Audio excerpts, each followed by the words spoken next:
Just a question, is there a sequence in which we're going to go? Yes. Yeah. So it's going to be Dr. Nitin, followed by Ajinkya, then Jaideep, and lastly you. Okay, great. And any time Always wise, like that. Yeah. So I hope you've been given the questions. So around that you can speak. If Madam has any other questions, she can add in. And Madam has to leave before 5:30, so we will definitely wind up by 5:15 or so. So I don't think it will go very long. More or less 10 minutes each person. That's how we had calculated. Because the crisper it is, the better. Otherwise, I think so. it tends to get a little boring for the audience. I loved it. Yesterday's was very crisp and nice, so I hope we Very can. nice. That's what I also appreciated. Really good. You know, it takes a lot of efforts to arrange all Of course, that's why we are appreciating. to get everybody and then everything. Also, you know, like what you said about the COVID thing, you know, if you had to do this in physical, imagine all of us had to travel, do bookings, and then, you know, call so much of carbon footprints. Yes.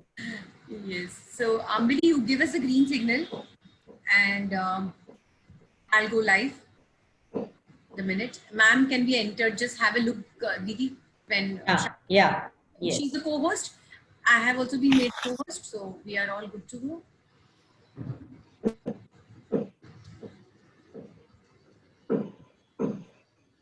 More than anything, you know, it is so nice to actually connect with people who are doing work in the same sector.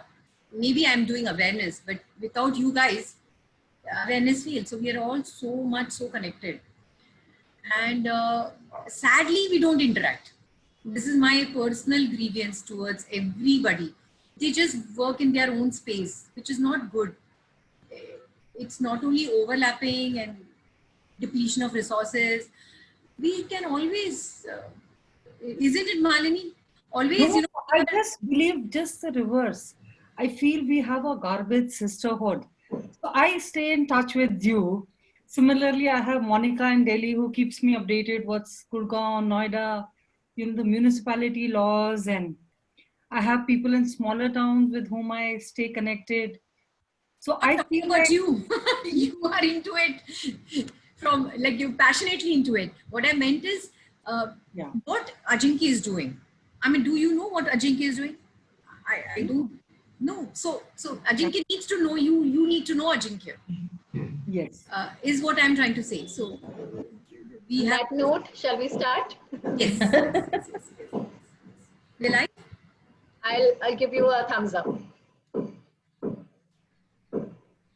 Somebody call ma'am also. Somebody call madam also.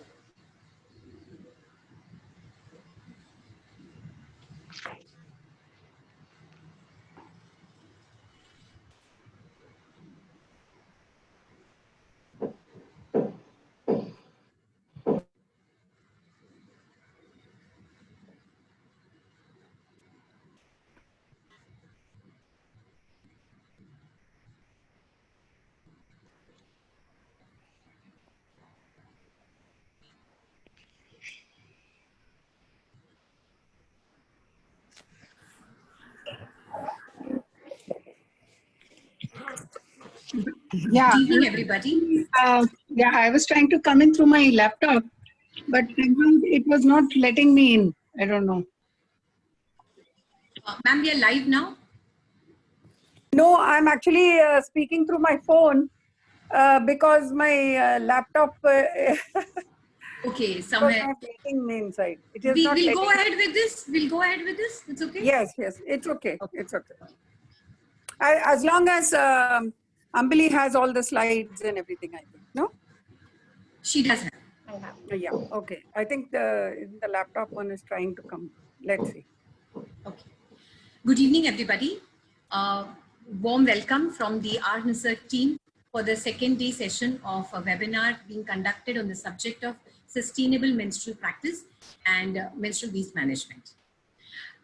Today is a very important day for all of us, especially people who are working in this sector. So today happens to be our father of the nation birth anniversary. So Bapuji was a pioneer in the field of trying to keep this country clean. So cleanliness was very close to him, and hence very aptly in 2016 we had the Swachh Bharat Abhiyan with him as our brand ambassador to promote the need for the nation to look into keeping themselves and their surrounding clean. What we always strive for is that, as doctors we have been always striving, is that cleanliness is essential for the health of the human beings as well as the planet. So Babuji always used to say that cleanliness is next to godliness. So with that note, we would like to play a small tribute to our beloved father of the nation with this small video which we have made for his birthday today. Yeah.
So we from our Nisarg appeal all the citizens of the nation to take this responsibility of creation of waste and management of waste as in priority. That is the real way we can pay tribute to our beloved father of the nation. And at that note, let me introduce myself, Dr. Lata Ghanashyamnani, co-founder of NGO Our Nisarg Foundation, is very happy to welcome all of you for this second day session. Wherein, before we start the session, I would like to give you a small note of what is Our Nisarg all about. Our Nisarg means my Nisarg, and 7 years back we started on this journey wherein we three ladies felt that we have to do something more than what we are doing in our professional lives. Waste of all types are very, very different, and Our Nisarg looks at all types of waste with equal importance. Menstrual waste happens to be one of the most important type and which is growing by leaps and bounds. So for menstrual waste, we created a vertical called Sakhi. And today I would like the audience to understand what Sakhi is all about through this small presentation by our project leader, Ambali. Ambali, over to you. Please present the Sakhi brief. Thanks.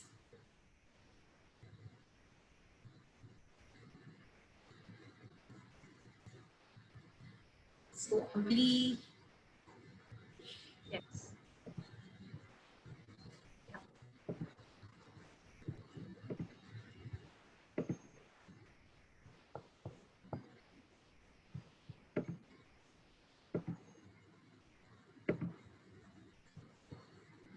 A very warm good evening to everyone. I'm Ambali Adityan. I lead the programs at Our Nisarg Foundation.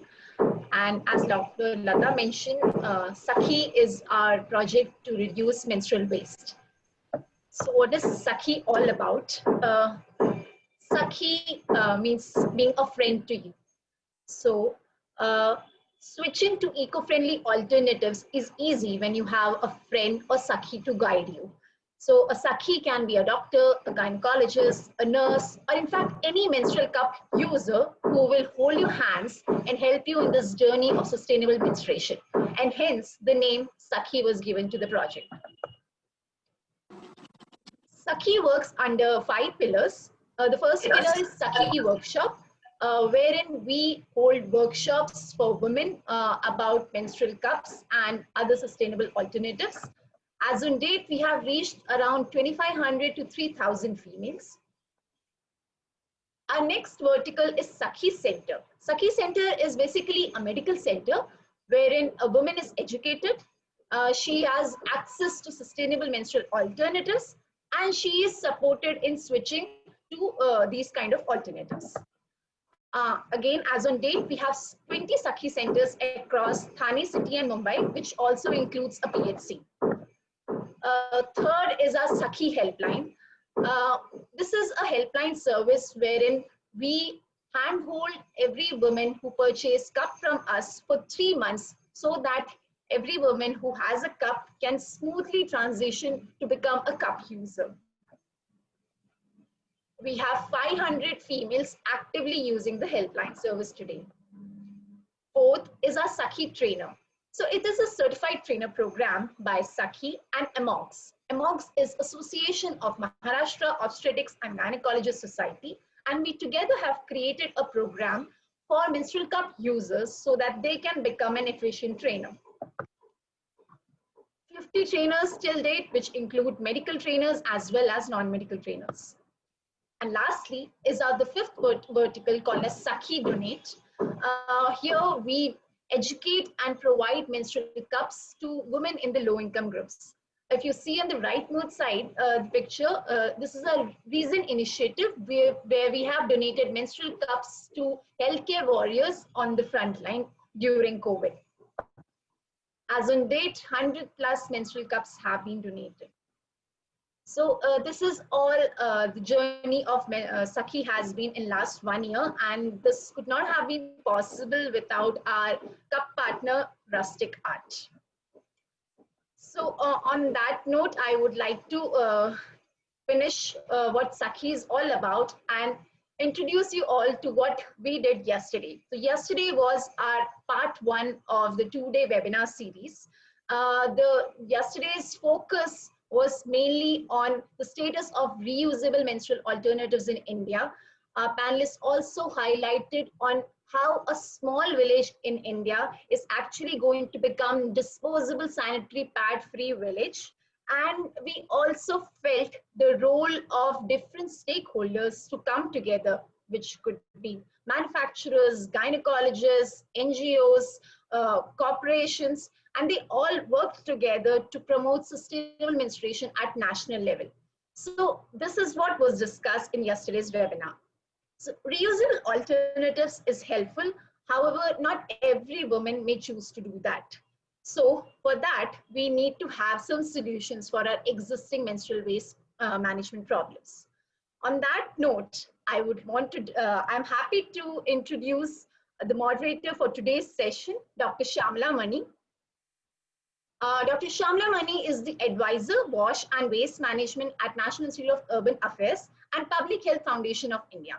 She is a waste and resource management expert and has helped in formulation of biomedical waste management rules 1998-2000, municipal solid waste rules 2000-2016, and plastic waste rules 2011 and 16. Ma'am, we are honored to have you. Kindly set the tone for today's webinar and start the webinar. Thank you so much. Thank you, Ambali. Would you be sharing the slides? That would be really helpful. Thank you, everyone. Thank you, especially Dr. Lata Ghanshyamdani and all members of ARC Nisarg. I hope I'm audible. Am I audible? Is it clear? Yes, yes. Yeah. So, like Dr. Lata and Ambali have been saying, yesterday we had a very good session where we sort of introduced all the various products, especially the reusable products for those who wanted to use, and disposable products, which many of the urban users are using. And of course, some disposable products have reached rural areas also. But we also discussed yesterday the pros and cons, and of course the hygiene aspect of it, and the fact there were many gynecologists and who gave their very informed opinion about various products. Next, please. Well, I am not very sure whether this number is correct, Because the reason is that actually in our country, it is believed that only 12% of the women are using any kind of hygiene products. So this is almost like 50%. This looks more like 50% to me. But I don't think we need to worry too much about the number. The main aspect is that we want this 12% to improve. I think many of you might have seen movies like Padman, and you might have read, because of that movie, you might have read about the original Padman, who actually tried to study this whole issue. And there were women who are still using things like leaf and mud and all sorts of unhygienic things, maybe even dirty cloth or whatever it is, in different parts of the country. And this has been leading to a lot of diseases, as we all know. And yesterday, some of the gynecologists also told us as to what kind of problems and issues that some of these women were facing. And in fact, we were very impressed with two gentlemen who said that, because of certain incidents in their family of a lady dying of cervical cancer, that they started making menstrual cups. So this is a well-known problem, and yes, we would eventually like at least 50% of the Indian women to be using hygiene products, if not 100%. And therefore, yes, this 12.3 million sanitary pads per year could well become a reality in the near future, because this is where we really want to take the better use of hygiene products. Now, having said that, there was a time when we used to sit in the Solid Waste Management Rules Committee, and the first one, the one in 2000, they wouldn't even consider this as a category. I remember many of us in the committee, we tried to put it there, but when they wouldn't even look at it. But at least in the 2016 rules, they agreed. And of course, they did not want to make 4 categories, although we requested for it. And but at least they said that, okay, it can be wrapped separately, put in either a paper or a pouch, preferably in a newspaper with a mark or something, and then put along with the dry waste. And then from there, the waste collectors could take it to the dry waste collection centers, etc.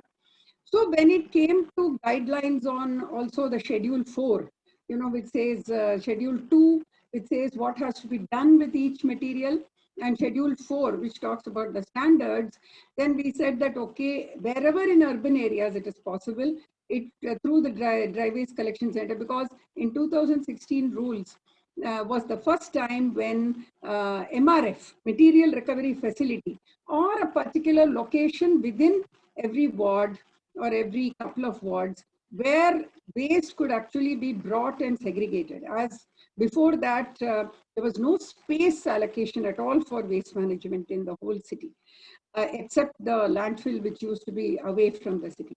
So there were lots of improvements. So they said that, okay, the MRF or the dry waste collection center could be used for a collection of some of this waste, and depending on where it could be sent, it can be sent to the common biomedical waste center, etc., or in a appropriately to a management place. So coming to the next slide. So we try to look at, for today's discussion, we try to look at what are the different types of products that we have, and what is the nature of that product. As you can see, the single use, we showed you some images also. Single use are like the sanitary pads, napkins, which you normally get, tampoons, or you could have various types of disposable napkins. And in that, you can see mostly it could be either cotton, or it could be cellulose, and then it could be also these days these kind of biodegradable and compostable material is also being used for making these sanitary napkins. So if it is cotton, completely cotton. Like I remember long back when I was much younger, there used to be one which was, you know, just completely cotton and just covered with gauze. And it had absolutely no plastic in it. And that can actually go for deep burial. And it will eventually get, composted. And then, of course, slowly, you know, they have started using what is known as cellulose. And cellulose I remember some of the very early products had just one single plastic shield-like thing at the bottom. And it could be removed, and it could even be flushed, or it could be, sent for composting. But mostly it could be flushed. That was how the advertisement used to be. Once they started adding the sap and all the various gels, and then they started making the top layer as spun, like it has come out to yesterday, day before yesterday also. All these non-woven plastics are actually plastics. They look like cloth. They called cloth, but it is not. It is all plastic. So upper layer, in between layer, bottom layer, everything is plastic. The gel is also a polymer. That kind of a material cannot go for composting. Matlab, it can be put in the compost pit, but it will not degrade. Of course, finally, for two reasons, like some of the gynecologists pointed out yesterday, because of the reason of allergy, because of the reason of some of the complaints of the women, and plus also the biodegradability factor. Now, several players have come into the field where they are making sanitary napkins which are completely biodegradable, and they are also having good absorbent characteristics. They can go for deep burial. Among the incineration options, of course, the completely plastic ones and the polymer ones, I guess, would have to go for incineration, because there is no way it will degrade. The cotton one and the cellulose one, if you do not find any composting facility, it can also go for incineration. And the cup, of course, we haven't come to that multi-use. So out of these options, all the biodegradable ones and the compostable ones made from bamboo, banana, water hyacinth, and even cornstarch, and which have even the upper and lower layers, non-biodegradable layers, also made from compostable material. These all can go for composting, and they are compostable. Next slide, please. In the reusable ones, of course, the one which is made from cotton cloth, they can be used several times, and they require a certain amount of water for washing properly. The only issue is, of course, drying, and it should be properly dried. Otherwise, if it has several layers and it is not dried properly, there is a possibility of fungal infection. This is something that we need to really ensure. And of course, the absorbent cloth pad, and also the various types of cotton panties, which are, also very reusable. And those can all go for deep burial. And of course, the menstrual cup, you can use it. Yesterday, the doctor was also saying, you buy it for 1,000 rupees and you use it for 10 years, which means that after that, you may have to send it for incineration, but the quantity will be hopefully reasonably not so many, because it is reused so many times. So as you can see, that in both cases, reusable and the single use, it can go for any of these either methods of management. But we cannot make a definite option that it can go only for this, because depending on whatever is the facility available, the consumer will have to work it out, and also work it out along with their ULBs, urban local bodies. Next, please. That's all, I think. Yeah. Okay. So, so today we have with us different technologies who will be speaking to us. I think we are going to start with perhaps Ambali. You have another Yeah, set we'll of start slides. with Dr. Nitin, ma'am. We'll start with Okay. Dr. Nitin. Okay. I will introduce one slide about him, and then maybe we can ask him to speak. Few questions or speak. Sorry, He already has just the question. 1 second. I wanted to make a point. Yes. Ma'am, you mentioned that there is 12% is what use sustainable products. The National Family Health. No, I did not say that. I said that only as of today, the information we have is only 12% of the women are using any kind of hygiene products. No, so actually the National Family Health Survey says 77% women in urban India and approximately I'm talking about the whole of 47% India. Whole of India. Whole of India. All of India. So 77% urban, 47% rural, and approximately 60% pan-India. And we found that when we've actually worked with people, that's a reality too. So Okay. even if you take maids, even if you go to slum areas, we do find women using disposable pads in a city like Bangalore, but also in a smaller villages around Dharwad, we found that almost all the young girls were using disposable products. So that was one. Second, and of course at a national level, they've been talking about two-way segregation.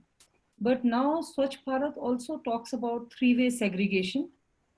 And Dr. Lata in our discussion last week taught us in Bangalore that we should be talking about four-way segregation, so which is what we're very seriously looking at. So for the last 8 years in Bangalore, plus I think at least 15, 18 other cities which follow the two-bin, one-bag methodology, there has been a separate bin specifically for sanitary waste and the rest of the household hazardous. Yeah, So I think, sorry to interrupt you, Ms. Malini, but, I'm completely aware of it. As I said, I'm a member of the committee, and the committee itself, the solid waste management rules itself has put 4 categories. You don't have to worry about it. So I'm also one of the advisors of Swachh Bharat Mission Urban, which today has celebrated several this thing. I'm completely aware of it. So just for saving some time, I'm afraid I am not able to allow you more time. We are completely aware of that's all whatever I you're wanted saying. to say. But I do stand corrected in case you feel that more number of women are using hygiene products, all the better. In fact, if 50% of the women are using hygiene products, it's a very welcome change, and we hope that the percentage will improve, and some of the younger people will make correct choices. Yes, Ambali, please go ahead.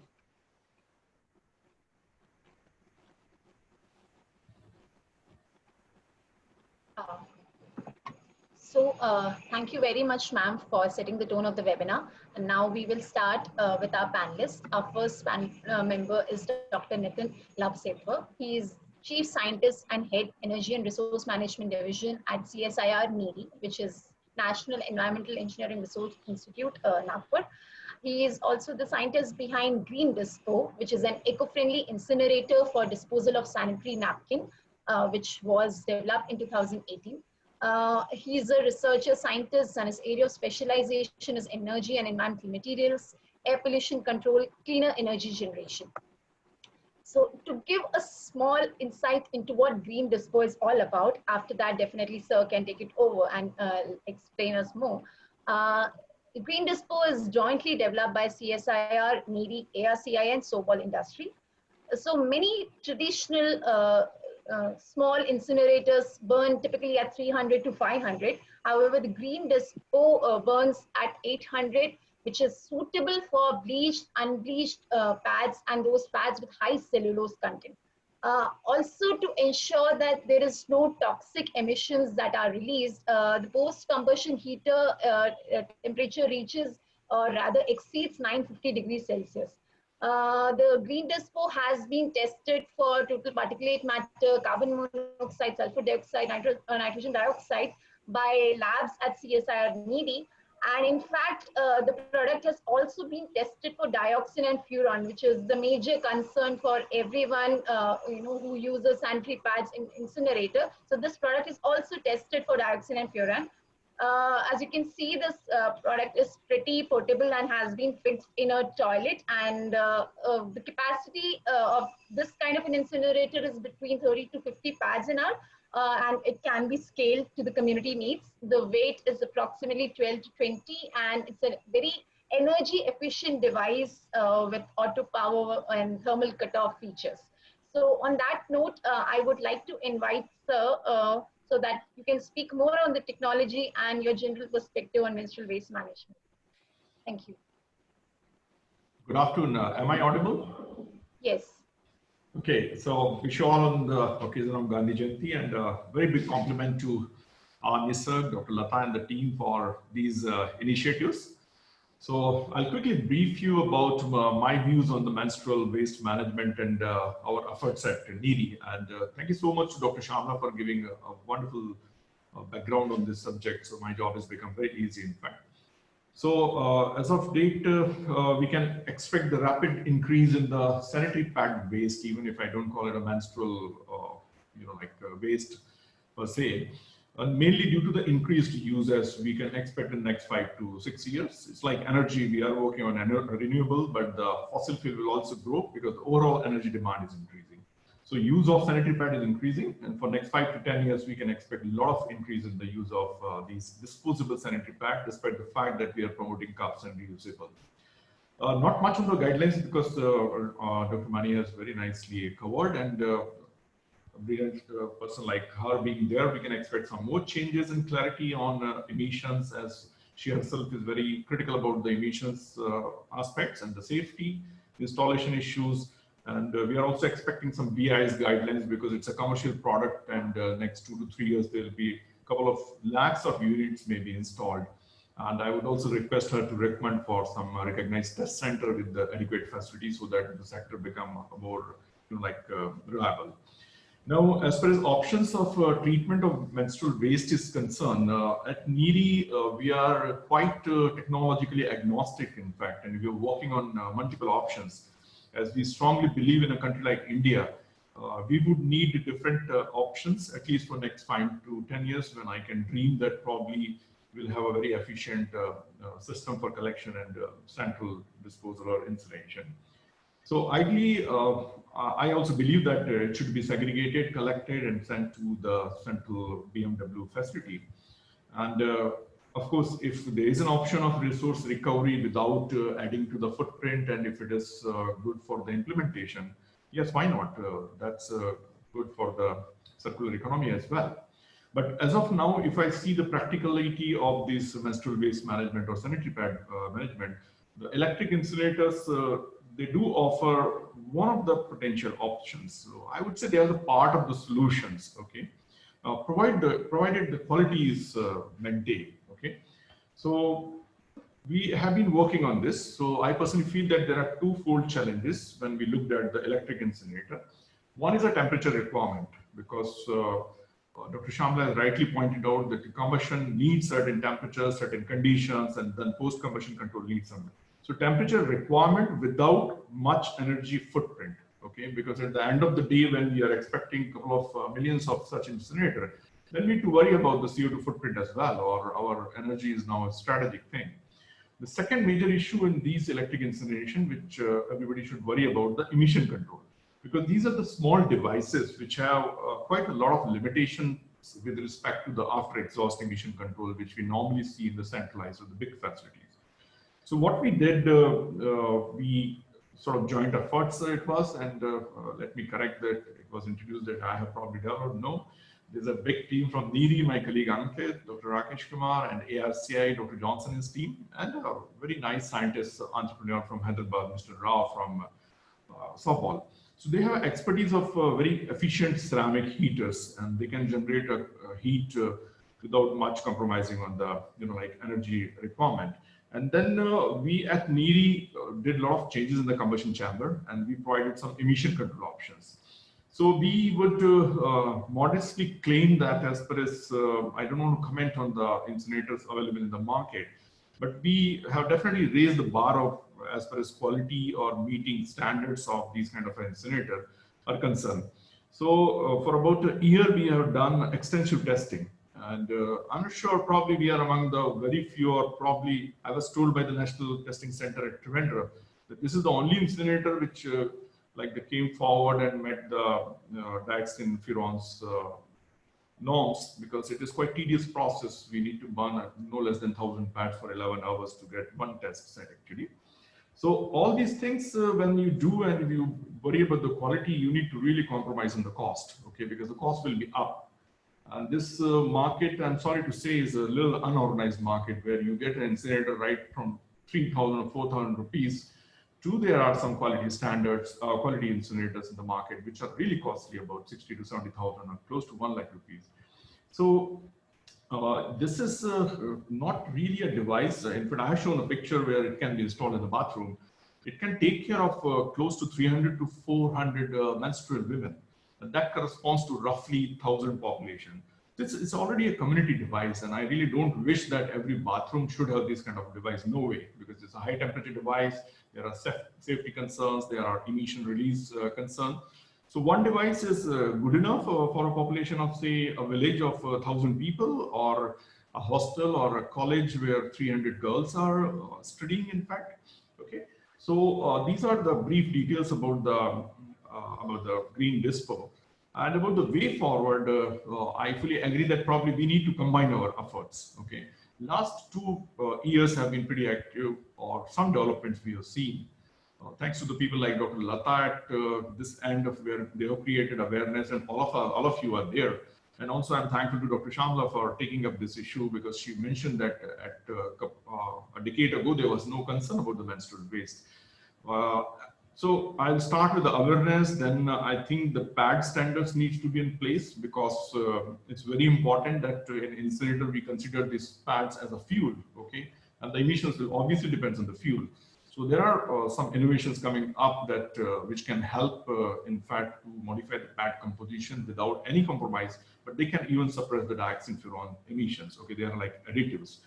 And there should be some area or region-specific solutions, and probably Dr. Shamla has more experience of working in the rural and urban areas, so she can throw more light in what condition, which kind of a solution would be good. And we need to further evolve with R&D, and there's a lot of scope, I strongly believe. As far as NEERI is concerned, we are working on 2 options. One is a catalytic solution to reduce the emissions so that we can further reduce the energy footprint. Today, what we need is a 950 degrees Celsius, according to me, is not required. We should be able to manage at 500, 600 degrees Celsius. And second is a decentralized biomedical waste incinerator, which I believe even post-COVID or pre-COVID, it is required in many rural areas and many district places also. So I will stop here, and I would like to thank you all and Dr. Lata for this opportunity. I'm looking forward for further discussions. Thank you. Thank you very much, Dr. Nitin. It was wonderful hearing about this particular innovation which NEERI has been carrying out. I think, should we keep all the questions for later, or how do you want us to do, Ampli? Or do you want me to ask?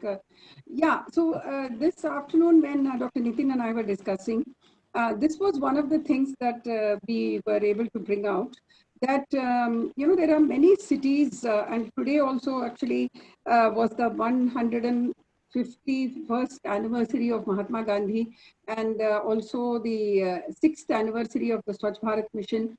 And therefore, at the Ministry of Housing and Urban Affairs also, we were having a webinar. In fact, I stopped that and I came here. And we had very good cities, wonderful cities telling us how much of, you know, because the last 6 years, NIUA, when I was at NIUA, and I continue to help them, we conducted more than 120 workshops in different parts of the country with more than 5,000 urban local body officials. Therefore, we went city to city, and you know, so now it is really very gratifying to see that these people have really started doing something, and wonderful things. I mean, much more than what we anticipated. So like Ms. Malini was also pointing out, you know, I started my work in Bangalore. So And even at that time, we had started segregating at source, and we were among the first composters. At that time, there were no rules, not even biomedical waste rules. This was like 89, 90.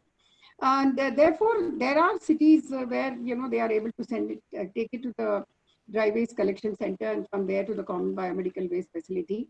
And as I was telling Dr. Nitin, there are also common biomedical waste facility operators who have a few little bit of excess capacity, and they are looking for this kind of waste. But the work that NEERI is doing is very, very significant.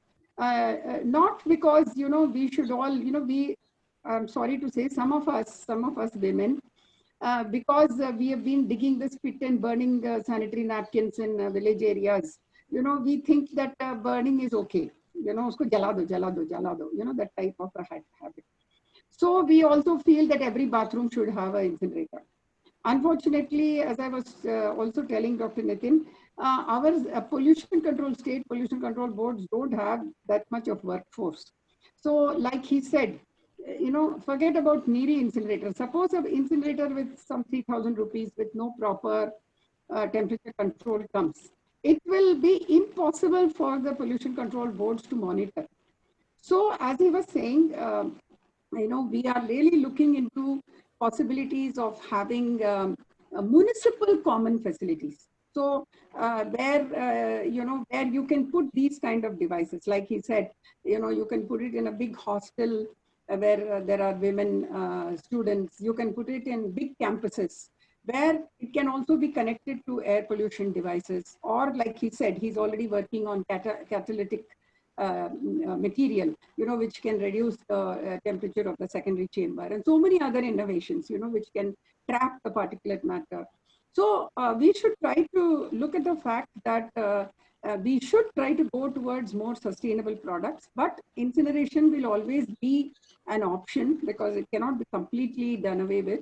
And especially in the rural areas, when I went to monitor the Swachh Bharat Mission Grameen also, we found that primary health centers and several village areas, some of the schools, they don't have facilities. So we may have to set up decentralized common facilities, which may be in a primary health center or a sub-center or places like that.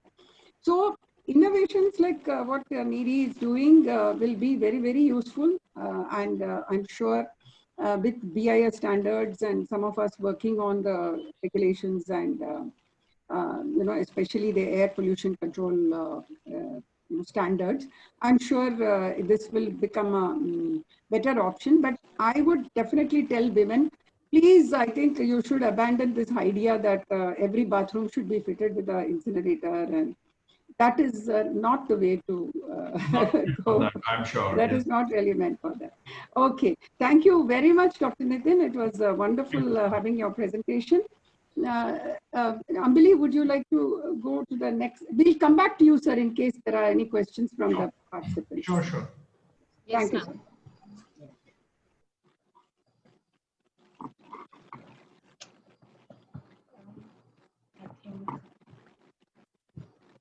Just a minute.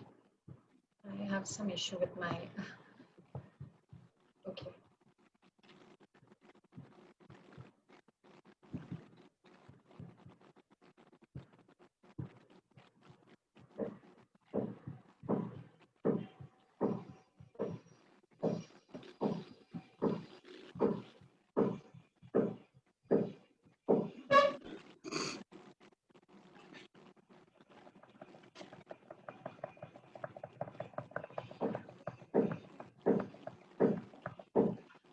Okay. Sorry to keep all you waiting. So thank you so much, sir. That was a lovely insight to what NEERI is doing. And thank you, ma'am, for summarizing it. Next panelist is Mr. Ajinkya Dharia. He is the founder and CEO of Padcare Labs India. And it is a smokeless sanitary napkin disposal and recycling system. So as Dr. Nitin was mentioning, we need to create more circular systems, and probably that is what Ajinkya is working on. He's creating a system which is enabling collection, processing, and then finally a usable product. So his work has been recognized by prestigious organizations like World Intellectual Property Organization, Toilet Board, Government of India, etc. Now, the Pad Care Lab basically has these two technologies with which they work. The first is the Sani bin, which is a bin that is installed at toilets, and it collects the waste at source. It has antimicrobial and deodorizing system, which ensures that pad can be stored for up to 3 weeks. This has a capacity of 30 pads and is connected digitally to a centralized system. The centralized system is the Sanico, which they have placed at their centralized location. It uses a chemomechanical disposal technology, and I believe they have applied a patent for this technology, which is still pending. And this technology then converts the sanitary product into cellulose and plastic pellets. So the capacity of this Sanico is 1,000 pads per day. So quickly taking you to the process, what they follow is they ensure segregation by installing these bins. Once it is full, it is collected and brought to their central location.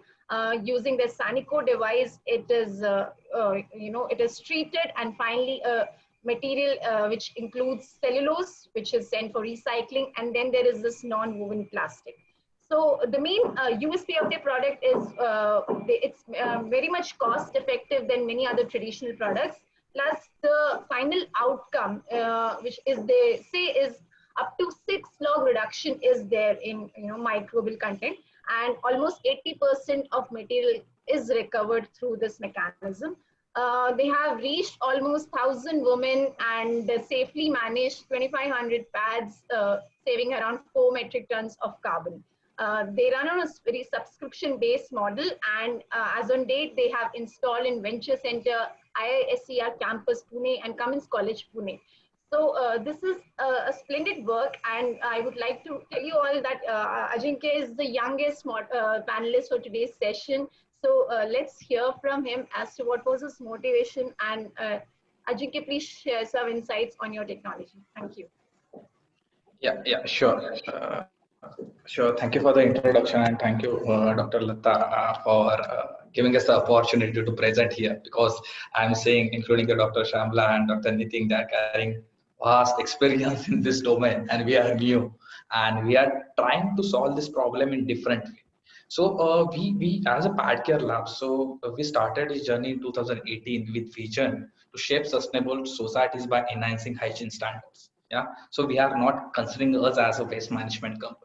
Our main motto is to provide hygienic and hygienic solution to the woman at individual washroom. Yeah. So when I will not talk about the problem and number of pads are getting generated, there are certain demerits. Dr. Nitin already discussed. So I will, one incident when we did 1,000+ survey in Pune in education institutes, more than 10 to 50.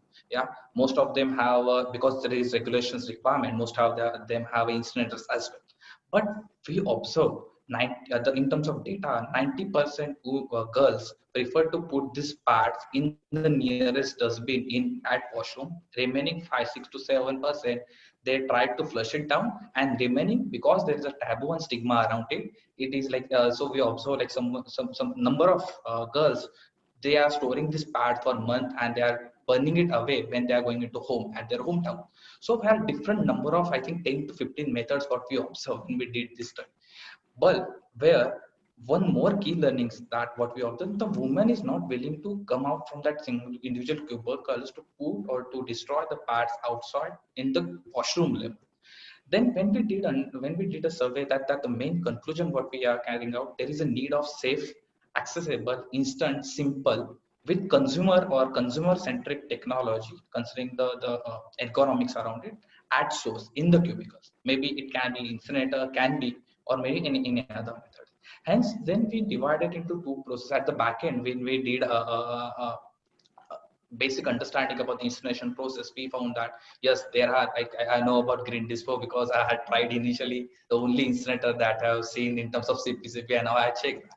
But eventually most of these organizations try to put just for the regulatory perspective, and within the 3 to 6 months, most of the incinerators are 90% is not usable, and considering like colleges like Cummins and COP, they are spending more than 50,000 just to get rid out of it. Yeah, considering the maintenance and other costs associated with it. Although without providing at source disposal mechanism to the woman. So that was the trigger point to start this journey in 2018. Yeah? And initially we backed by Department of Biotechnology to work on this very niche and completely different way to get rid out of sanitary napkins. Then we developed this chemomechanical method. There are different technologies in terms of FatterSmart, which is Italy-based company, diaper recycling. They are also trying, and P&G, they are also trying to recover different kind of materials from the used sanitary napkins and can be used for different application, having there is no human touch. So and then we started the journey, and then last year, like we completed our research in 2019. We started at doing pilots at different locations around Pune with the help of government of Maharashtra. Talking about the technology, we at the front, if you observe, there is a collection mechanism that what we are providing for individual washroom, which is we updated. There is no electricity required. Just it is like small compact device, sensor based. User have to put the pad in. That's all. Only two to three steps from user perspective. As one more observation we got, women during their menstruation are not willing to handle any kind of complex machine. Hence, they are preferring very easy method to dispose their pad. So we desired or we come up with such kind of products. The machine has contains our SaniWrap system. Because of SaniWrap, there is kind of disinfection fumigation method, like has certain evaporation rate where because of that we can store up to 30 pads for 4 to 5 weeks without any order. That what you are testing. It is not doing complete bacterial, not sterilizing or not disinfecting. It is just maintaining that environment clean. Yeah, as one of the again one such kind of menstrual hygiene product, because contains body fluid, it is creating unhygienic environment in that washroom, and maybe can lead to the UTI and other different kind of health issues. At the back end, we are using organic chemical that what we have developed. And interestingly, this machine is being for as decentralized level. Yeah, I'm switching off my video because I think internet connection is my unstable. Yeah, will that work?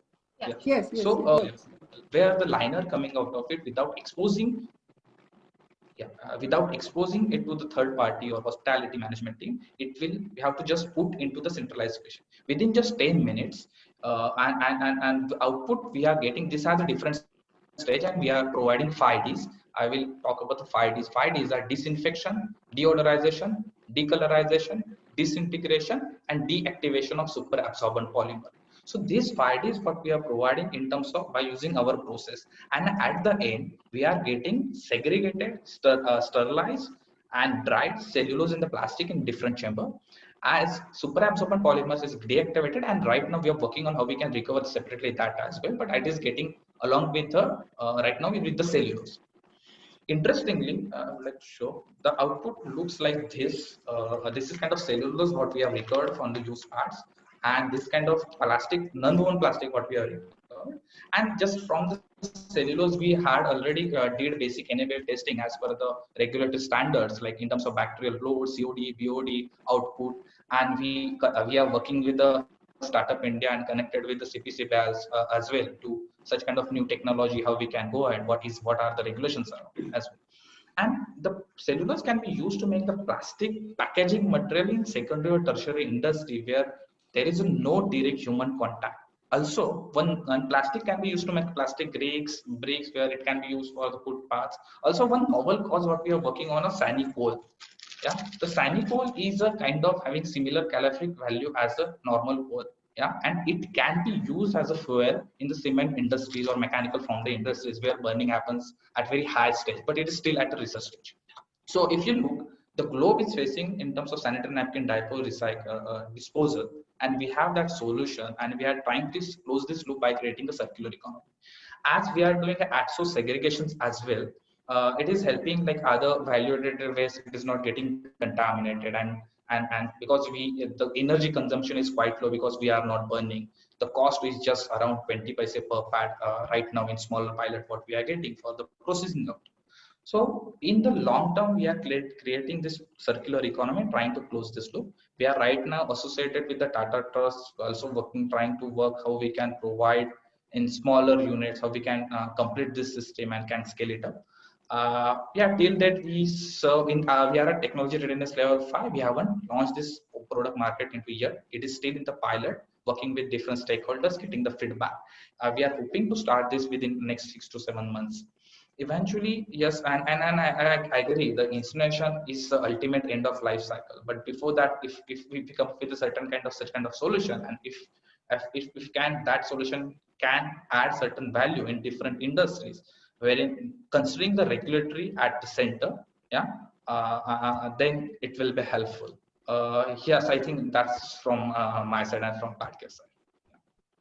Thank you. Thank you so much, Ajinkya. I think we have met earlier also. I think you and your colleague, I think, Yes. we had a discussion So you about, I think, mentored us. Yeah. 4 or 5 months back, I think. I think it is a excellent progress that you have made, and I'm glad that you took the advice that like to keep the actual processing unit a little away from this thing. I think that's real, and I definitely do agree because when I used to go to the India Habitat Center for NIUA. In the toilets, there is a box, something like yours. I mean, it may be some other technology, but it is very true that women like to have whatever the box for disposal for the sanitary napkin in the cubicle. And as long as there is some comfort in deodorized and disinfected so that it doesn't cause any immediate infectious possibility, definitely it is a preferred choice.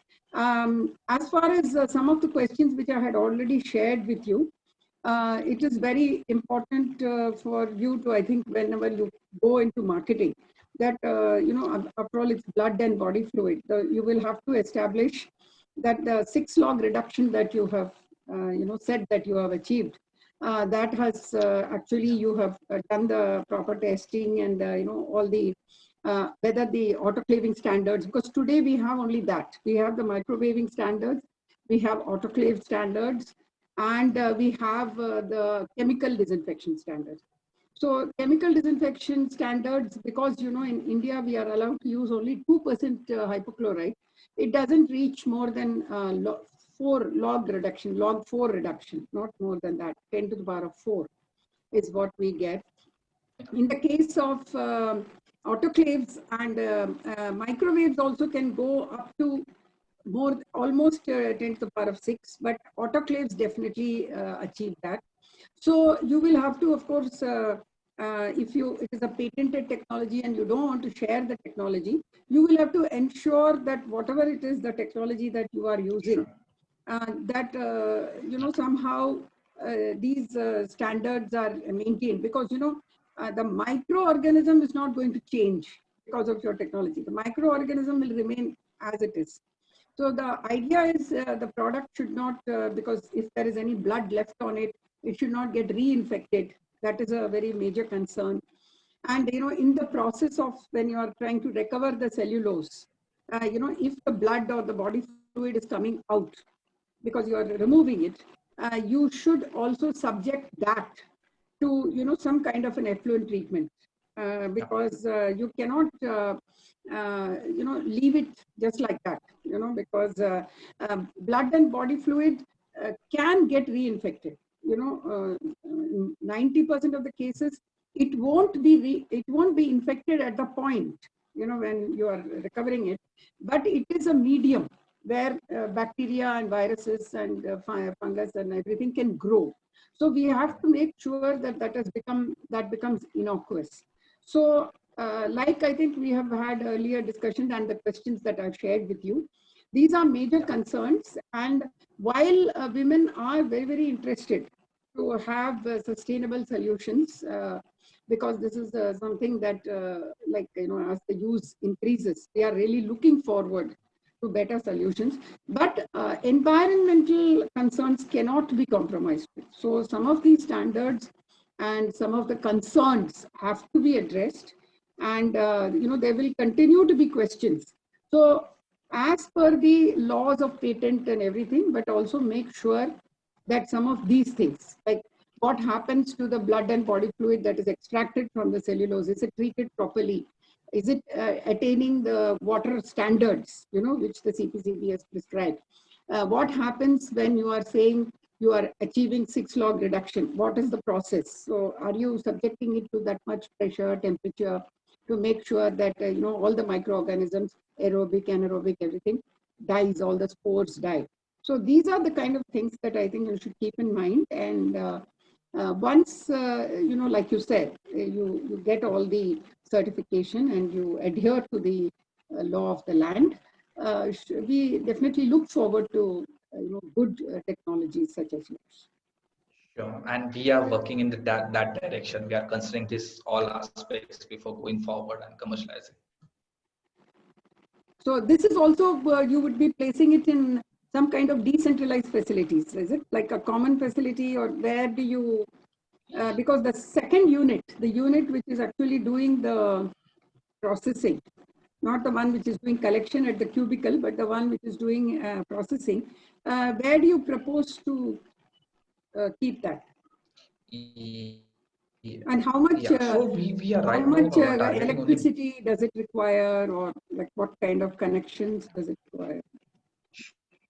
So we are right now targeting on the organizations having large human footfall. Take example, education institutes, IT corporates, airports, and all. So this processing unit will be installed in their campuses only, because it is like simple to operate and it require normal electricity, household level electricity.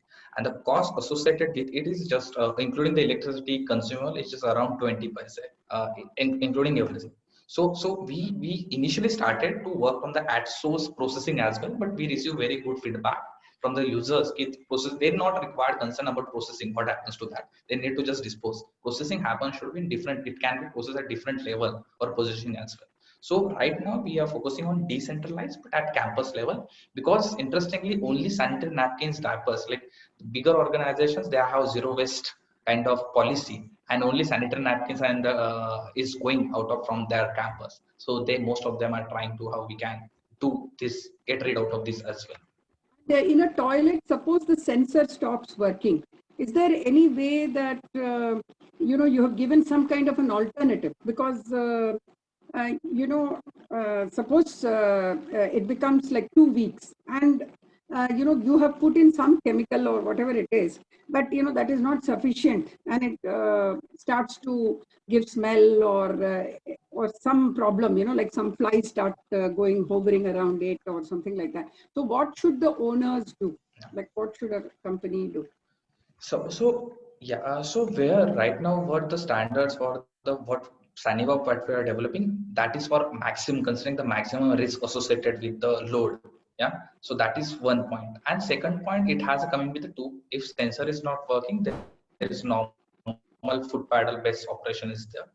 Third, it is connected digitally. We know number of pads being generated for individual cubicles. Ultimately, that help us to communicate our impact as well, both with considering those aspects. But yes, we are considering very risk situation where if it is for next 2 months as well, so it should be that clean without order. So we are considering higher factor risk. And from the processing unit, is there any kind of emissions which are coming out? Like, you are putting material which has got some gel, some plastics, because, when you heat some of these things, some highly inflammable gases can come out. They can come out. I mean, it is known to come out. Yeah. So are there any risk mitigation measures? Yeah, so right now we, as you initially discussed, like we are not using autoclaving as a method of disinfection. Operation happens at standard temperature and pressure. Yes, last time we discussed about aerosols. Yeah, like all these aerosols remain in that compartment only. It will not come out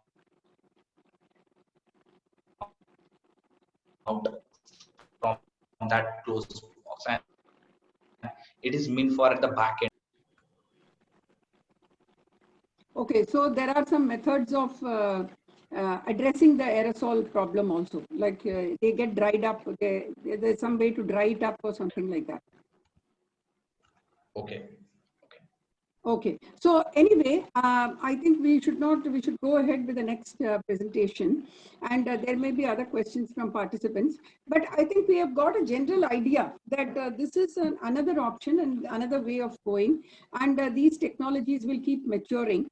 And as they come in the market, we can also see how they perform. And thank you very much, Ajinkya. I think very innovative, and thank you for taking this up as one of your projects or programs, or I can say entrepreneurship. So good luck to you. Ambili, would you like to introduce the next speaker? Yeah. Yeah, ma'am.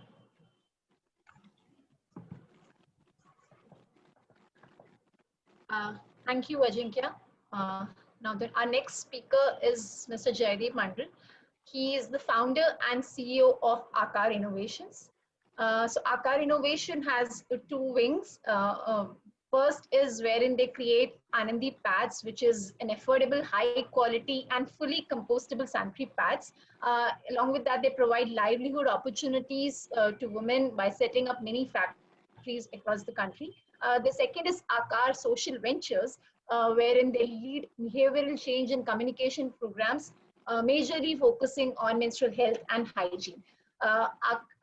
All this while we were discussing on technologies to treat the sanitary pads once it is disposed, Aakaar has created the first, or rather only, sanitary pad producer, which has received India's compostable certification. So they say that the pad becomes a part of the soil in 3 to 6 months in composting conditions. So a little bit about Anandi pads. The top layer is a GOTS certified 100% cotton. Apart from, except like typical sanitary pads have SAP, super absorbent polymers. However, Anandi pads have a bio super absorbent polymers. Again, it's the first company which is using bio SAP in a sanitary napkin. The back layer again is a certified compostable bioplastic. The design is as per international norms. They have been in the market, especially in rural market, and they're supplying the pads of a pack of 8 at the rate of 40 and 50. They're slowly entering into the urban market as well. And in the last 10 years or so, they have reached almost 1 million women and girls. This is the compostability of Anandi pads. So they have tested their pads as well as the cover, and both has degraded within 6 months. So ideally, if they make a pit, and the table in the right side that you see, if all these materials are put in the pit and kept it as required for composting, the pad and the cover will get composted after 6 months. So with this, I would like to now introduce or rather invite Jaideep to speak.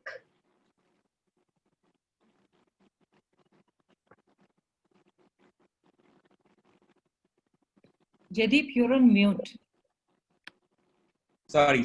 So thank you for this opportunity, and thanks for the introduction. So yeah, we have been working in the sector for long enough, 10 years, where I think very few companies have been there when we started off working in the sector. And then very quickly within a couple of years of operations, we switched to the compostable. We were the first time we made compostable pattern back in 2012-13, whereas a discussion around that only started off last 2 years internationally. And then we were also, as we mentioned, the first company to get certified. And then also the second thing, what we did, we were invited to be part of the BIS committee for sanitary pads. And then after almost 30 years, the new standard was being revised. And fortunately, we have been part of the committee. And then we introduced the compostable standard in BIS. So now the standard where we got tested, which is international standard ISO 17088, that has been incorporated as part of the the BIS for sanitary pads in India, which means that legally, ethically, if anyone is selling compostable biodegradable pads, they should have the certificate of under this ISO 17088, and only from 4 labs in India, which are separate labs from Chennai, then Ahmedabad, Kochi, and Bhubaneswar, and not anywhere else. So I just wanted to say a few words on this, because I think there are a lot of confusion in the market on this, and there have been on this biodegradable and compostable pads. Just to give us some basic sense on this, so biodegradable is a scientific and technical word, but then it is a very much misleading word. And the definition of biodegradable says that anything which degrades naturally, you can call it biodegradable. But the unfortunate part of this definition is that there is no timeline attached to this, which means like if the material can happen, maybe biodegrade or degrade in 5 days, 5 months, 5 years, 500 years, 5,000 years, by technical and scientific norms, you can kind of call it as biodegradable. So, and there is actually no standard on exist anywhere, like whereas only for biodegradability. So now there are subsets of biodegradable like compostable, then oxodegradable, oxydegradable. And oxodegradable is something again, which means like the materials which are there in the product or even the single material. This has some additives and then the additives helps in disintegration very fast, with in touch with the ultraviolet ray, with sunlight, with heat, but then it remains as microplastics. So in a way, it is more harmful than plastics. And so the reason it is completely banned from entire Europe, being banned from Americas. But very, very unfortunately in India and also in African countries, this is still not banned. And sometimes government have promoted this on top of that, which I say bluntly on this, but then, and because this is something. You're talking about the oxy-degradable, is it? Yes, exactly. Yes.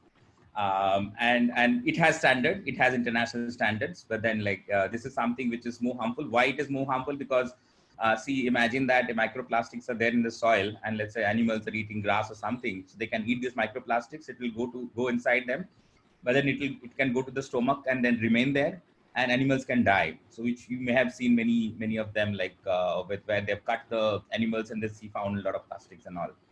In case of, let's say, plastics, it may go inside them and then it can go out also. But if it's a microplastic, it will remain inside, because in the system of animals. And similar way, it can come to our food chain and we can eat it without even knowing we're eating plastics. So it is, but then as I said, because of unfortunately the regulations have still not been built enough. So this is still going on in India. And the last one, which comes in the compostable. The compostables, the definition says within 90 to 180 days, the materials or the product needs to get disintegrated and becomes part of the soil and maybe manure, and without harming the ecosystem, the environment, and anything actually. So, but then there is an important part, which is the composting conditions. If the conditions are not made, it may go longer and longer, but it will not take like 500 years. It may take 1 year or maybe a little more here and there. Again, in the summers, when the heat is more, the integration is faster. When it is in the winters, it will be slower. So this is the natural condition I'm saying. But if you put it in the composting conditions, then as per the standard, and we have tested it enough in many labs and also in the field, it has been composted within the timeline of 3 to 6 months.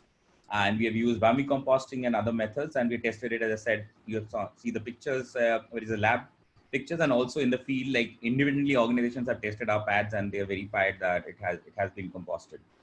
Now, just to say, now, nothing negative about things, but then like this, the biodegradable word has been misused in India now, and there have been several companies which are selling pads by the name of this. And Dr. Manvi, you mentioned about biodegradable pads there, but just to say that, see, by adding those materials, like be it hyacinth, be it like bagasse, or be it banana or bamboo or whatever, doesn't make any difference in terms of biodegradability or compostability of the pad, because those materials are only replacing mainly the inside layer, which is the wood pulp, which otherwise used, which is pine trees come from. So they're replacing with that. And there are a few cases whereas they have also put in the top layer. But then, as I said, like if the component which are not compostable in a sanitary pads are generally the top layer, which is made out of either polypropylene, which is non-woven, or polyethylene, which is the perforated sheets which are there. Back sheet is generally polyethylene, and there is the SAP, which is superabundant polymer, which is a petroleum base, which is not compostable. And obviously the gum is not, but gum is used only 2 or 3% in a sanitary pad. So that is kind of neglected, because we are also using non-compostable gums in our pads. But then because the percentage is very low, so we have tested and verified and certified that it can get composted. So because it goes with the range. Now, the good like you mentioned about like, so now when people are selling this pads, pattern particle, one thing they are like they have, all of them are using is the chemical recipe, if not the other things. And these are all made pads which are majorly coming from China and then coming to India. And people, even whoever is selling it in India also, they don't even know what is there inside the pads practically. And because I know the manufacturers who make it for them in China, so they do not even claim those things what people are claiming it in India. But now, after long battle, we had been able to come up with the standard, BIS standard, which got just published in 2019 December. But I think now government need to take actions to implement this standard. We are also trying our advocacy. Sorry to interrupt you, Mr. Mandal, but may I ask, you know, within the whatever the precincts of your patent and you know, your non-disclosure, can you at least share with us what is the kind of material? Why I'm asking is that is there any possibility of using you know, like we have a lot of agricultural waste in our country, you know, which is becoming such a controversial issue. I live in Delhi. I can tell you about it. So, I mean, is there, what is the source? Because, you know, that would really help, because ultimately we would like, you know, this kind of a thing to be promoted in such a way to say that it's like a circular economy and it is being, you know, used which would actually help, you know, hygienically as well as environmentally. So if you can draw, yeah. Absolutely. No, happy to share like whatever we can. So see the at the top layer, I said like there are components which are not compostable in normal pads. So let's say in the top layer, we have two options. One which is already mentioned in the slide, which is organic cotton. And again, like so, cotton, if you use normal cotton, there is again a concern because cotton is generally grown where there are a lot of pesticides and chemicals that are being used, and also a lot of water is being used. So only if it is a certified organic cotton, then only it is a sustainable circular economy solution, not the normal cotton. So again, we are very specific, and we also use the one which is Global Organic Textile Standard Certified Organic Cotton, not any random cotton. That is one. So that is the one option for us. Although the cotton, again, have a small issue, which is like the wetness. So if you use a cotton top layer, generally there is a wetness issue which is there. But then again, we are the only company which has also come up with a treatment on the cotton, which reduce that wetness to a certain level. Not 100%, but at a certain level, about 40%, 50% up to that. So this is one option. The second option we are using as a top layer is a bio-nonwoven. These are, I can say like partly it is cornstarch paste, but there are other things which are also combined, which is used. And these are not made in, this particular one is not made in India. We have specific R&D which are done and we get it manufactured from outside India. Although we would be very happy if there are investments are being made. We know the technology, but then because of lack of investments, we are not been able to put this through in there. So now, and the back layer is something which is the alternative to polyethylene, is been there for, I think, almost 20 years now, the bioplastic. But then like, so there, the catch is that you need to use the material which is certified compostable, because see, is it now like PLA or is it like lactic acid? Okay. Yeah, PLA is one option, but then PLA is the one which is more popular. But then there are also PBAT, there are also PBS, there are also PBOH which can be used. And then again, like I don't know how much technical wants to go here, but just to give a brief, like, so the compostable also have multiple standards. So it can be soil compostable, it can be marine compostable, it can be home compostable, it can be industrial compostable. So there are I had one small question. You know, like as I said, you know, before coming to this, I was attending to the Swachh Bharat, you know, urban. And so there are several cities, you know, which have now gone into the options of biomethanation, you know, in certain places. I mean, it's not like, so they are taking options of composting plus biomethanation plus something like that. So are there places where is it possible that this can be shaded and put into a biomethanation plant, and will it create any kind of yeah, so I won't comment here because I'm not an expert there, but then like I feel it is possible. I should not create a challenge, but then see, like we are also trying to do it in a biocompost, like so composter we have already tried, but then there are different kind of methods where composting are done. Like otherwise also people have reached out to us internationally, like India and Africa and Australia and other places. we are in process of in fact sending samples to many such organizations also who are experts into this. And yeah, we would, and we're happy to share our samples to anyone who want to get it tested in their methods of waste management and see like, and then in fact like Ajinkya, who we had outside a call other day, said like, so happy to share samples to check it if that is working on that method or not. So in a way also when this vermicomposting thing happened, we did it on lab level, but then independently without us even knowing, like company organization which is very famous and very big in Nepal, they work with the largest hospital in Nepal, actually government hospital. They tested 37 pads from different parts and brands actually. I know, I think I saw Mahesh's study. Oh, you know Mahesh, yeah. So you're talking about Mahesh ji. So yes, so he has tested it independently without us knowing, and then he verified that it had worked. So, so similarly, we are happy to share it our samples to anyone whoever wants to test, and yeah, and take the feedback and see like how we can take it forward. Yeah, I'm sorry, but I will have to sort of stop you here because we are running out of time. And Sure. And thank you very much for your innovation. I think it has been wonderful speaking to you and to knowing about your product. Ambali, could we go over to the next speaker, please?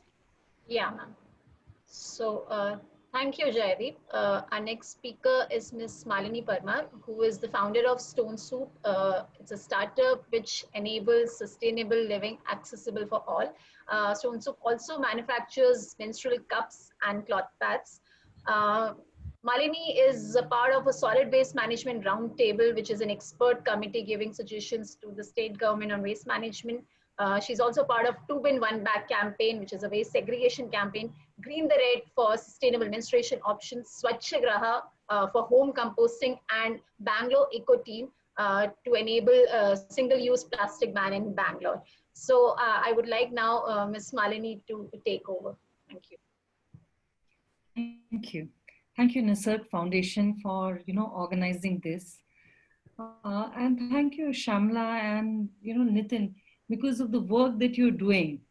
And over the years you've done, that's why we're all there, right? Because you created the foundation, you created some rules, regulations, you created something like Swachh Bharat, which actually built the awareness. I have never been in the waste space or anything to do with the menstrual hygiene. I'd been a civil engineer by training, and then I did my MBA.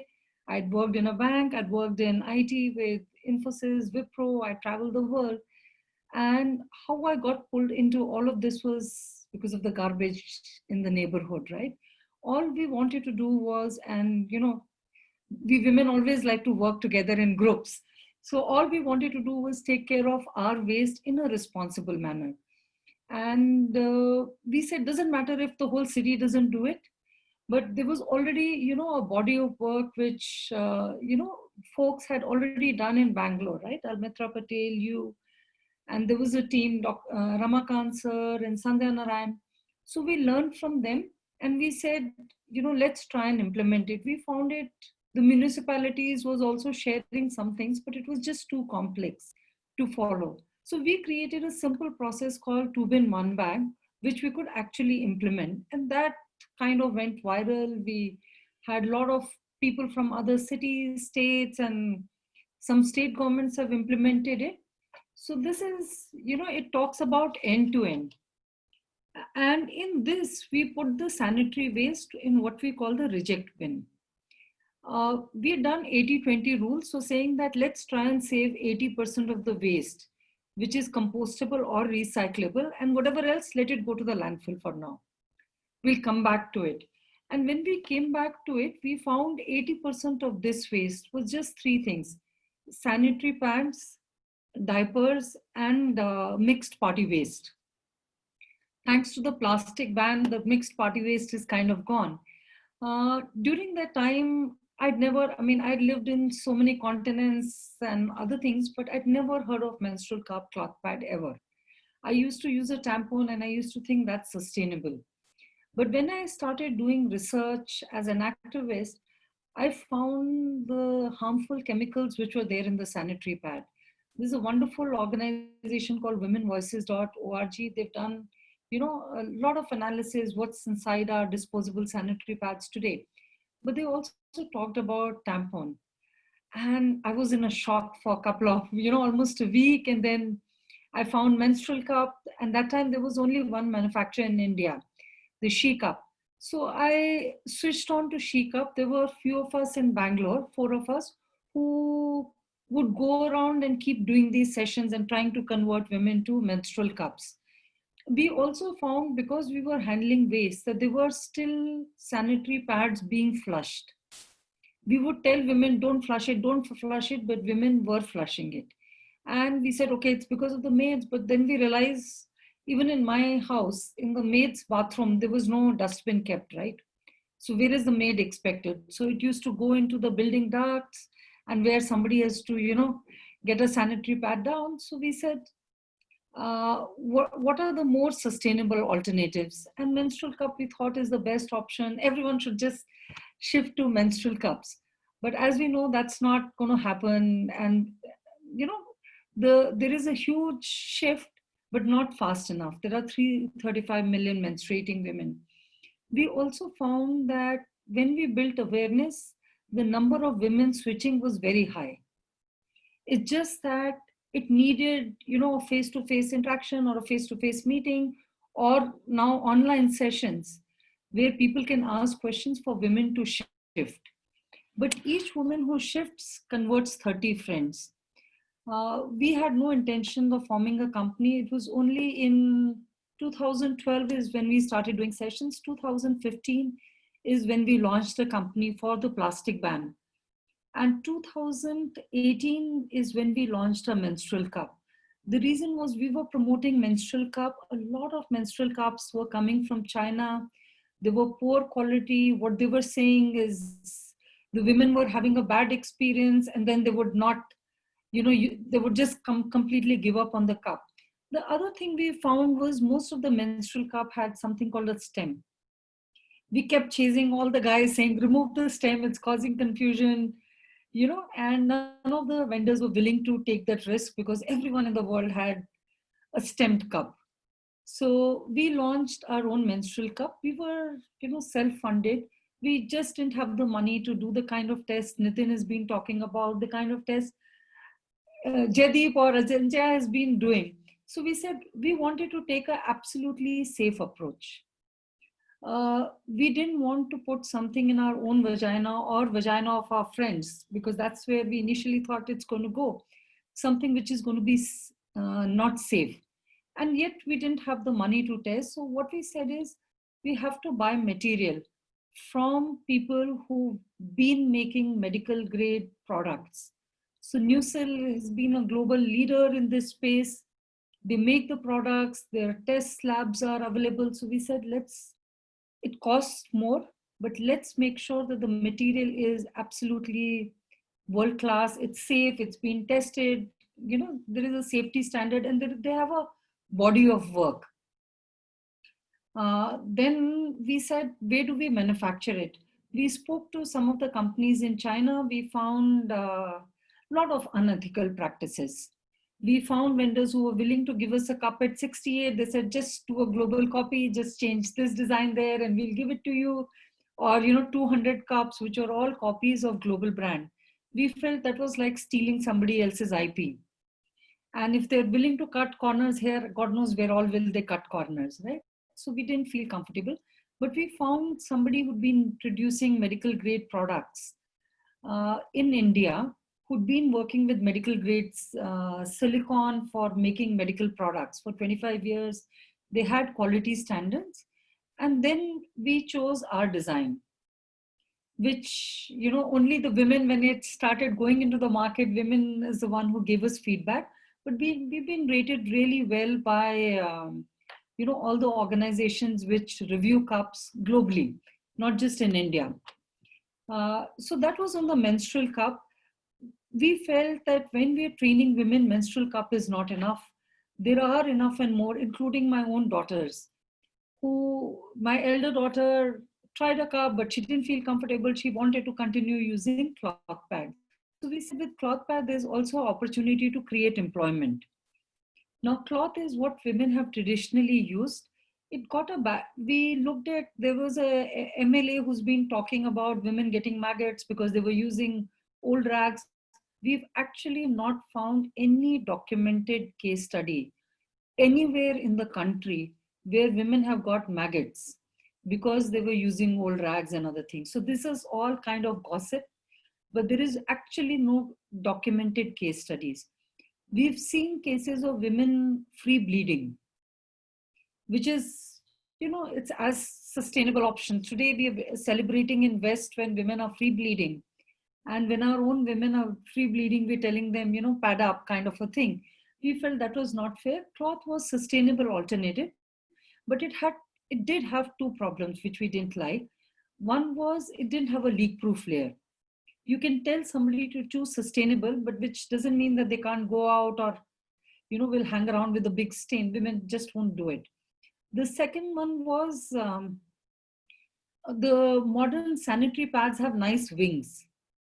So we said it needs to have wings, it needs to have a leak-proof layer. And that's what we did. The third thing we wanted to do was we felt it is an opportunity to create local employment in smaller towns. So we sorry to interrupt you, Ms. Malini. Actually, I appreciate whatever you're saying, but this particular session is on the waste management aspect. Yes. So actually we did have presentation like yours yesterday. We appreciate it. Please don't think otherwise. But if you can specify, because I'm really running out of time, and we still have a couple of slides. So it would be great if you can tell us about the waste management aspect. Sure, no problems. So given that, I've been working in the waste space as an activist, we looked at it and said, what are the guidelines we were defining for all sanitary waste? Doesn't matter whether it was a cup, cloth pad, compostable pads, disposable pads. And we said all kind of menstrual products, because they have the human fluids which have touched, including, undergarments. We were telling people that you have to put it in the red bin. And today, as the incinerator capacities have come up, we said the right way to dispose it is to an incinerator. So it doesn't matter whether it's recyclable, compostable. We are saying that all products need to go to an incinerator. Now with the menstrual cup, in 10 years, this is all you'll send to an incinerator.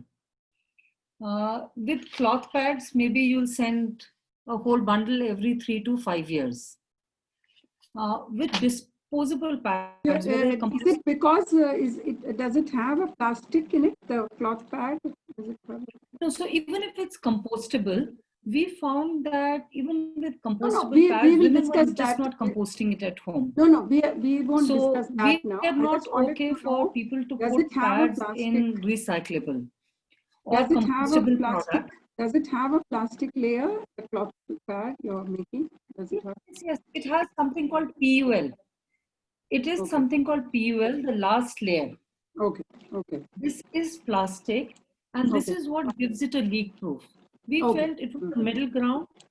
This all is cotton cloth, which is what women have traditionally used. So we've seen that there was no documented case, including everyone wears a panty every day, right? For the when you wash it, and do you advise them to dry it in a particular way, wash it in a particular way, and dry it in a particular way? Does it have like several layers? Because if the drying is a very, very important thing, which we were discussing earlier also. So can you just speak a few words about that? So there are two kinds of pants. So like this is one which has a folder. So this is what leak proof, and the buttons are here. It can be wiped clean. It doesn't even need to be, washed and soaked and dried. So it can be wiped clean. But then there is this cloth. This has to be washed. This can be just dried. And this is, we're saying, is ideal for women who are looking for, something, a discreet product. For people like my daughters who live in a household where mothers don't mind something like this hanging on the clothesline, we insist that you have to sun dry it. If you can't sun dry it because you're in a hotel room or other things, then use an iron to dry it. But sun drying is what disinfects the cloth pad. We've also looked at cloth pads after a year and a half to 2 years and cut and seen layers inside. Is it dirty and other things? We find not true. In fact, there was an Ayurvedic doctor who talked just few days back, and she was saying that if you're healthy, if you don't have diabetes or any of the ailments, you'll find that blood never stains cotton. So blood will never leave a stain on this. What people have done is sometimes they'll put it in hot water. Hot water plus blood is permanent stains. So there are two instructions we give: soak it in room temperature water. Then all the blood gets drained out, and then wash it and dry it in the sun. So sun drying and not using hot water are two big instructions that people have to be given. And we found a fair degree of adoption. That's wonderful. That's wonderful. That gives us a very clear idea now. May I take your permission and go ahead? Did you want to say anything else? Okay, so that was great. And so we had another speaker, but unfortunately she withdrew for reasons of ill health. No, don't worry, it's not COVID or anything, just she was indisposed. So we did want to talk about the deep burial pits because this is something that is coming, especially the rural areas. It is becoming quite sustainable. And also in some places where it can be built actually over the ground. So you can have deep burial pits, but it may not be necessarily under the ground. So this is, can we go to the next slide, Ambali? So this is Bangalore, where, in a DWCC, this kind of drums are kept where you can put the sanitary waste. Actually, the reject waste which comes and then they put it here. And then from here, the common biomedical waste facility takes it. Or you could have inside the DWCC itself a deep burial pit and you could compost it. This both are possible. And like we have already pointed out, next slide, please, Ambali. Yeah, so this is a design that I was in the Center for Environment Education also before I joined NIUA and PHFI. So in this is in Rajasthan. So we actually made this design, and this was based in a primary health center. And this was mainly for anatomical waste of the biomedical waste, the category. But then we tried to use it for sanitary pads, which were completely made only from cotton. At that time, Mr. Mandal had not brought out his very innovative biodegradable, compostable, I'm sorry, not biodegradable, but compostable sanitary pads. But we tried it with regular cotton material. Like, for instance, if I had to take an example, I would say that the cloth pad that Malini showed, but without the plastic part of it, let's say only the cloth after several uses. And it could be shredded or even put as it is. And we used lime as layers.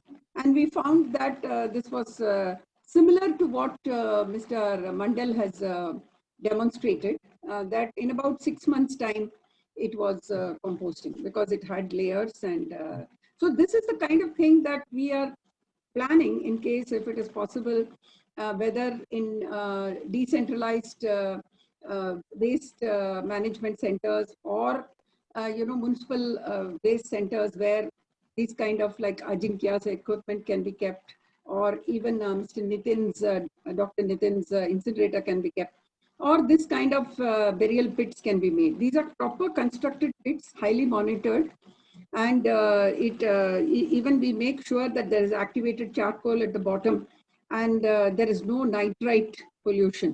So this is something that we have tried out, and this is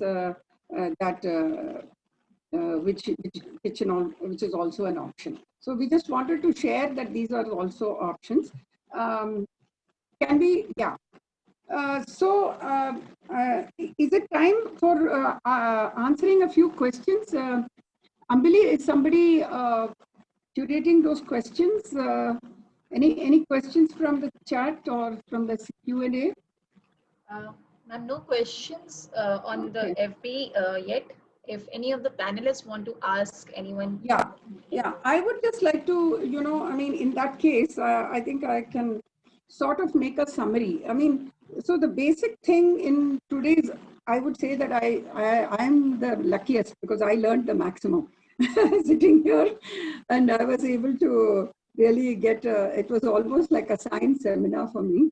I really appreciate all the panelists who came and gave their information and knowledge. And I think today we have come to know that there are so many different types of pads and hygiene products for menstrual hygiene.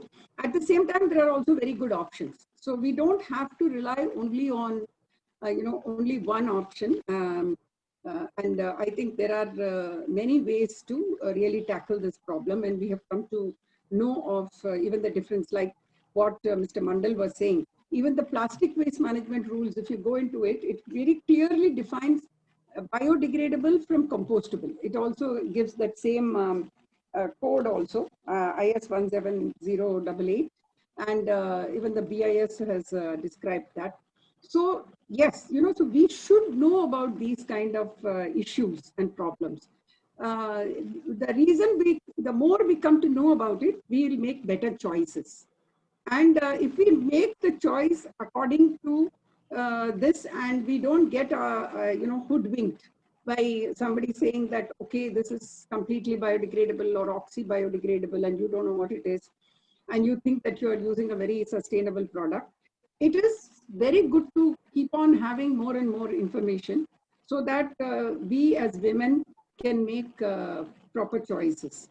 And also make sure that as the menstrual hygiene improves, we are also able to sustain the earth. So in case any of the panelists would like to make any extra comments or they would like to add, we have a few minutes, I think. If we can just make it very brief, maybe a minute each, if it is possible. Yeah. So Ajinkya said 20 paisa per pad. That is really low. In Bangalore, we done a pilot in our neighborhood, and the cost of processing was 21 rupees per kgs. And we were looking at sending it to a incinerator, which is on the outskirts of the city. So yeah, you have a opportunity right out there because the cost, this thing. Second, I want to make a comment on what Nitin said. Yes, so we've seen a lot of incinerators, maximum 300. Even when the vendors are quoting, they're talking about 600. I understand Pollution Control Board in Karnataka told us that earlier the guidelines were 800, now they're around 1100 degrees. So which is also one of the reasons why we are promoting that all the sanitary waste should go to centralized and large incinerators. So this is, what you're saying is dot on there, that it has to be, it cannot be that high temperature cannot be managed at an individual apartment or a individual, school. So if we have a dry waste collection center, that will be really good. So thank you. I mean, I like, you mentioned Shamla. I learned a lot today too. Thank you so much, Malini. Can I request any of the other panelists to say something briefly? Okay, I think for me it was a pretty enriching experience, to tell you frankly, including Dr. Shamla has not only moderated, but you enriched the whole thing. Yes, we need to work together. And now I think with online platform has become a habit, it's very easy. Okay, we don't need to travel. We can have more frequent interactions and form some group. And why not to form a group, in fact, where we handle these kind of menstrual waste or menstrual related problem, in fact, because there are plenty of groups. And then we can have our own feedback regularly going to agencies like CPCB, State Pollution Control Board, through Shamla, through DD, okay? Because there requires a lot of things to be done at the government end.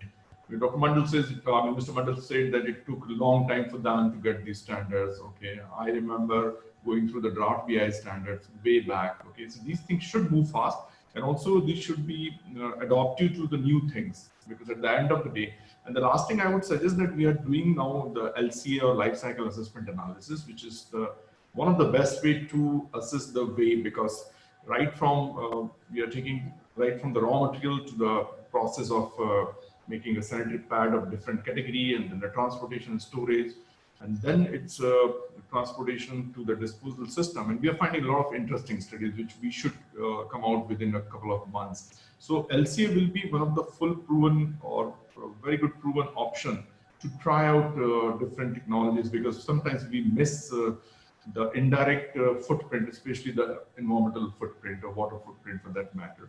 And it was fantastic. In fact, I would honestly say that it was a learning exercise for me, and wonderful session. Thank you. Thank you so much, Dr. Nitin. That was really great. And as you rightly said, science in India is really improving. And, the way we are thinking also has really improved quite a lot, like Malini was saying, that we didn't want to go for low quality products. Yesterday also, there was another gentleman who said that he didn't want to go for low quality products. So, and, Mr. Mandal has done such a lot of work, trying to get the whole aspect of compostability, actual compostability, ingrained into the country's laws. So I think I think we are going in the right direction. May I please request Mr. Mandal or Ajinkya who would like to say something? Yeah, sure. I just want to say one thing, I think, which was also the voice where Dr. Mani was talking about in the beginning, is that as a menstrual hygiene sector is right now, everyone is fighting between each other across especially in India and also across the world. And then no one really works with each other. This has been a thing because, and then unfortunately, I'm sorry to say this, but then when this movie came in, the Padman movie, which did a lot of revolutionary things, the awareness has gone to the sky in many, many levels. But then it has also, with the negative effect which has happened there, everyone started thinking like they're experts in menstrual hygiene. And that has led to thousands of pad man, pad woman, pad girl, pad boys coming into this who have literally no knowledge about this. And they are destroying the market. But then I feel what we have been promoting from day one is that we talk about, first of all, the sustainable menstrual hygiene practice. And also we talk about few things which is informed choice, bucket of choice, informed choice, and freedom of choice. So bucket of choice means actually this all the different products we talked about. Informed choice meaning giving them the right information scientifically, hygienically, and maybe with the circular economic things. And the last one, which is the freedom of choice, is that there should not be anything which is imposed to the consumers. So they are the king, and then they should decide which product they want to use, which brand they want to use. Even another thing again another challenge which I feel in the sector is that now for last few years, again, although you guys are more on this cloth pads and this thing, but I'm saying there is a kind of cartel being made also on let's say this cloth pad and then the menstrual cup, which I said whenever I spoke, I said the menstrual cup is the best solution available in the world. There is no doubt about that, but it doesn't mean it is the only solution. So, but then that's how it when we say informed choice means they should know about, as I said, giving an example, when you're traveling, the menstrual cup is the best solution because you can use it for longer hours, whereas sanitary pads cannot be used for more than 4 to 6 hours. But then again, it is not comfortable for many people also. So which so that means that a single woman can also use a different product in a particular menstrual time when it lasts for 3 to 5 days. Meaning while traveling, she can use the menstrual cup. Maybe in the night, the sanitary pad is the kind of the best thing to use, more comfortable. Maybe while one is going for swimming, they can use maybe tampons, which no other product can be used. So something like that. And then even so it means in a single period, they can use different products. It's not necessarily it has to use only one product during the period. Secondly, they can also choose themselves according to their choice, according to their financial habit, according to their culture, whatever it is. And then it is not one solution. It is actually the bucket of solutions which should be talked about. But unfortunately, which is not. So whoever manufactures whatever product, they just says that their product is the best and everything else is shit. I'm sorry for this language, but this is what it is, and practically what I've been seeing over the last many years. And so this needs to change. And I don't know what is the answer because we are working as I say for 10 years. You should ask the business management experts because that is how marketing is taught. Anyway, yeah, this is our sorry to cut you short. Yeah. Please, may I request Ajinkya also to say a few words if you wish? Yes, I will keep it short. So continuing to with the Jaideep, So the MHM sector, or sometimes, so no one, a single person or single organization can solve complete problem in one go. So there is a requirement of complete ecosystem, starting from front end, starting from the awareness till the sanitary napkins or other different kind of MHM products till the end of life cycle. That ecosystem will bring real progress, like it will prosper, and maybe if it is in greener way, that will be better. Yeah, I learned a lot in this session, considering the all aspects, like starting from pads and the disposal mechanism. And already I had spoken to you and and Jaideep as well. Thank you. Thank you so much. Dr. Lata, would you like to say anything? Would you like to add? Because basically you are the karta dharta of this particular 2-day seminar. If you would like to say a few words, if you would like to. Yeah. Ma'am, I'm so overwhelmed actually after these 2 days. It wouldn't have been possible without all you guys. I mean, my work was just to get you all into one space. And I thank each of the panelists of yesterday's and today's event. Mind-blowing word. You know, I somewhere feel very lesser than you guys because I am committed to one profession and doing this as a side, passion. But you all guys have committed to it in totality. To survive in a world financially with such kind of initiatives is I bow down to you. And I cannot, Ajinkya, Jaideep, y'all are the budding Indians. I mean, the young youth being from, different sexual backgrounds, y'all are looking at this problem with so minute detailing. I mean, to face a society with, if somebody asks you, what are you doing? And then you'll be saying, I'm doing with the pads. It's such a, it's a fabulous job. And I don't have any words and I'm really overwhelmed. And I thank each of y'all for being here, supporting each other. And we have a long journey to go. Let's join hands. And at that note, I would like to close today's webinar, ma'am. And with the national anthem, if 2 minutes for our country today. And for the sanitation workers, what we are doing. Before that, I would also like to thank on behalf of all the panelists, our Nisarg Foundation, and especially Dr. Lata, Ambili, and all your support staff. I would specifically say, Dr. Lata, that, as medical professionals, you people coming into this kind of public health work makes a lot of difference. It may be, you might think that you are doing it as a side. But today a lot more doctors are coming into, like as I said, I'm a member of Rotary. I'm a member of the Rotary Club of Delhi Central, and there also I find a lot of doctors, and they are speaking about environment. They are talking about cancer prevention. Somebody is talking about heart, prevention, heart disease prevention. So that makes a lot of difference. I can tell you that even though you might not have a whole lot of time, but your presence and the importance you are giving to public health and preventive medicine is making a lot of difference, and please continue to do so, and our salutations to you. Thank you very much from my side, all the panelists, and it was wonderful meeting you all and all the participants who have been with us through the seminar. Thank you very much. And yes, we will do the national anthem. Yes.